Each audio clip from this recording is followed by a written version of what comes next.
Gaano nga po ba kahalaga na tanggapin, sampalatayanan ng mga tao ang mga katotohanang nakasulat dito sa banal na kasulatan? Pakinggan ninyo. At ganito ang ating mababasa dito po sa 1, sa 20, ang talata po ay 31. Ngunit ang mga ito ay nangasulat upang kayo'y magsisampalataya na si Jesus ay ang Kristo, ang anak ng Diyos.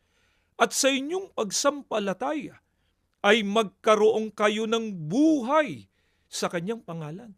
Ito po ang pagtitiyak ng ating Panginoong Kristo. Pagka sinampalatayanan natin ang mga katotohanang nakasulat dito sa banal na kasulatan, tayo anya'y magkakaroon ng buhay sa kanyang pangalan. Kung alin po yung buhay na tinutukoy dito ng ating Panginoong Kristo, ito po yung tunay na buhay o ang buhay na walang hanggan.